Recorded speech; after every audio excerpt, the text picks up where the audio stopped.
सरकारचे तडकाफडकी 3 सर्वात मोठे निर्णय, मंत्रिमंडळ बैठकीत थेट शिक्कामोर्तब.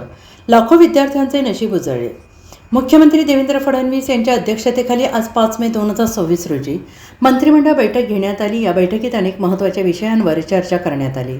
सोबतच राज्यातील शिक्षण विद्यार्थी यांच्या हिताचे काही निर्णय घेण्यात आले आणि या बैठकीत आदिवासी विकास विभागाअंतर्गत एकतर उच्च आणि तंत्रशिक्षण विभागाअंतर्गत 2 निर्णय घेण्यात आले. या निर्णयामुळे आदिवासी मुलांच्या शिक्षण प्रगतीत मोठी मदत होणार आहे. तसेच धाराशिव आणि सोलापूर या 2 जिल्ह्यांच्या विद्यार्थ्यांना उच्च दर्जाचे अभियांत्रिकीचे शिक्षण अधिक सुलभ पद्धतीने मिळणार आहे. आदिवासी बांधवांच्या मुलांच्या शैक्षणिक प्रगतीसाठी महत्त्वपूर्ण निर्णय. स्वयंसेवी संस्थांच्या 5 प्राथमिक आणि 19 माध्यमिक अनुदानित आश्रमशाळांची श्रेणीवाढ. प्राथमिकमधून माध्यमिक आणि माध्यमिकमधून कनिष्ठ महाविद्यालय अशी श्रेणीवाढ. यासाठी आवश्यक पदनिर्मिती आणि आवश्यक खर्चाच्या तरतुदीला मंजुरी. डोंगराळ दुर्गम भागातील आदिवासी बांधवांच्या मुलांचे शिक्षण गतिमान होणार आहे. Bureau report, SBN Marathi, Mumbai.